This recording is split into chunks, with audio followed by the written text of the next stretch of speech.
வணக்கம். பரபரப்பு மீடியா செய்திகளுக்காக நான் நிரோஷன். நேற்று ஞாயிற்றுக்கிழமை உக்ரைனிய ஆளற்ற விமானங்கள் ரஷ்யாவின் தெற்கு ரோஸ்டோவ் பிராந்தியத்தில் உள்ள எண்ணெய் சேமிப்பு நிலையத்தை தாக்கின. இது ஒரு பெரிய எரிபொருள் தீயை தூண்டியது. ரோஸ்டோவ் பிராந்தியத்தின் தென்கிழக்கில் புரோலடாஸ்க் நகரில் உள்ள எண்ணெய் சேமிப்பு நிலையத்தில் டீசல் எரிபொருளில் தீ ஏற்பட்டதை ரோஸ்டோவ் பிராந்திய ஆளுநர் வாசிலி கோலுபேவ் தனது டெலிகிராம் சேனலில் உறுதிப்படுத்தினார். அவர் மேலும் தகவல்கள் வெளியிட்ட போது காயங்கள் எதுவும் ஏற்படவில்லை. சிறிது நேரத்திலேயே இரண்டாவது ஆளற்ற விமான தாக்குதல் நடத்தப்பட்டது என்றார். மீண்டும் மீண்டும் ஆளற்ற விமானங்கள் தாக்குதல் நடத்தியதால் தீயணைப்பு பணி இடைநிறுத்தப்பட்டுள்ளதாகவும் அவர் கூறினார். இது பற்றி உக்ரைனின் ஆயுதப்படைகளின் தலைமையகம் வெளியிட்ட அறிக்கையில் ரோஸ்டோவ் பிராந்தியத்தில் உள்ள எண்ணெய் சேமிப்பு நிலையத்தின் மீதான தாக்குதலை உறுதிப்படுத்தினர். அறிக்கையின்படி அங்கு சேமிக்கப்பட்ட எண்ணெய் பொருட்கள் ரஷ்ய ஆக்கிரமிப்பு இராணுவத்தின் தேவைகளுக்காக வழங்கப்பட்டன. ஆயுதப்படைகள் மற்றும் உக்ரைனின் பாதுகாப்பு படைகளின் பிற கூறுகளின் ஒத்துழைப்புடன் உக்ரைனின் இராணுவ உளவுத்துறையின் படைகளால் இந்த தாக்குதல் நடத்தப்பட்டது. ரஷ்ய கூட்டமைப்பின் இராணுவ மற்றும் பொருளாதார திறனை சீர்குலைக்கும் தாக்குதல்கள் தொடரும் என்று அறிக்கை கூறுகின்றது. ரோஸ்டோவ் பிராந்தியத்தில் 5 உக்ரைனிய ஆளற்ற விமானங்களை அதன் இராணுவம் ஒரே இரவில் சுட்டு வீழ்த்தியதாக ரஷ்ய பாதுகாப்பு அமைச்சும் தெரிவித்துள்ளது. ரஷ்யாவுடன் கிரிமியாவை இணைக்கும் பாலத்தை உக்ரைன் 12 ATACMS ஏவுகணைகளை பயன்படுத்தி தாக்கியது என்று ரஷ்ய பாதுகாப்பு அமைச்சு தெரிவித்துள்ளது. உள்ளூர் டெலிகிராம் சேனலான கிரிமியன் விண்ட் வெளியிட்ட தகவலின்படி கிரிமியன் பாலம் என்று அழைக்கப்படும் கெர்ச் பாலத்தில் போக்குவரத்து அதிகாலை 3 மணி முதல் காலை 7 மணி வரை நிறுத்தப்பட்டது. 2014 உக்ரைனிலிருந்து கிரிமியாவை இணைத்த பின்னர் 2016 மற்றும் 2018 இடையில் கெச் நீரிணை குறுக்கே பாலத்தை ரஷ்யா கட்டியது. இந்த பாலம் உக்ரைனால் 2 தடவைகள் தாக்கப்பட்டபின் இப்போது அதில் மட்டுப்படுத்தப்பட்ட அளவிலேயே போக்குவரத்து நடக்கிறது. கெர்ச் பாலம் திறக்கப்பட்ட நாட்களிலேயே உக்ரைனின் வெளியுறவு அமைச்சு வெளியிட்ட அறிக்கையில் கிரிமியாவின் சட்டவிரோத ஆக்கிரமிப்பை ஒருங்கிணைப்பதை நோக்கமாக கொண்ட பாலத்தை அமைப்பது மற்றும் ஒரு சட்டவிரோத செயலாகும். அதனால் கெர்ச் பாலம் உக்ரைனின் நியாயப்படியான இலக்காக இருக்கும் என்று குறிப்பிட்டிருந்தது.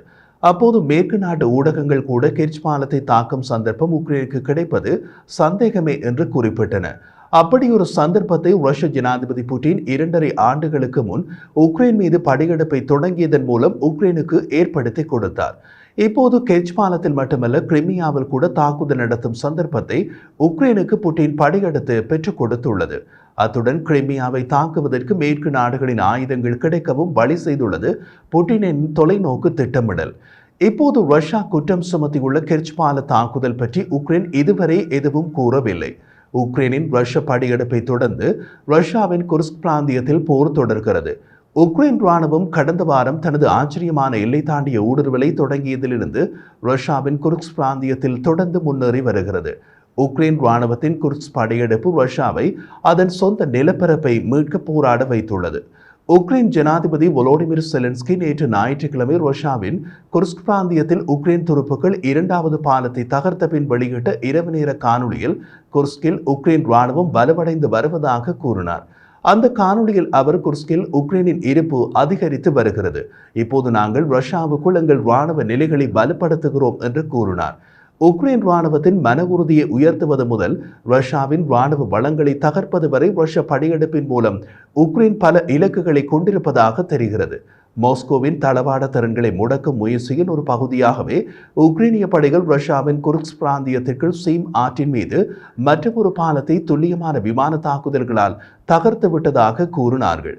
உக்ரைனிய விமானப்படை தளபதி மைக்கோலேவ் ஒலேஷுக் அது பற்றி தெரிவித்த போது, எமது விமானப்படை துல்லியமான விமான தாக்குதல் மூலம் எதிரியின் தளவாட திறன்களை தொடர்ந்து பறைக்கிறது.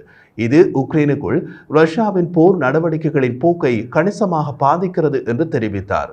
உக்ரைன் ரஷ்யாவுக்கு உள்ளே பாலங்களை தகர்ப்பதற்கு பல காரணங்கள் உள்ளன. ரஷ்யாவுக்குள் உக்ரைனால் கைப்பற்றப்பட்டு உக்ரைனின் கட்டுப்பாட்டில் உள்ள பகுதிகளை ரஷ்ய ராணுவம் மீட்க வேண்டுமானால் ரஷ்ய ராணுவ வாகன தொடரணிகள் குர்ஸ்க் பிராந்தியத்தில் உள்ள பல பாலங்களை கடந்து வர வேண்டும். அப்படியான பாலங்களை இலக்கு வைத்து தகர்க்கப்படுகின்றன. அது ஒரு காரணம். மற்றும் ஒரு காரணம், உக்ரைனுக்குள் ரஷ்யா நடத்தும் போருக்கான வழங்கல்கள் ரஷ்யாவின் குர்ஸ்க் உட்பட 3 எல்லை பிராந்தியங்களில் இருந்துதான் போகின்றன.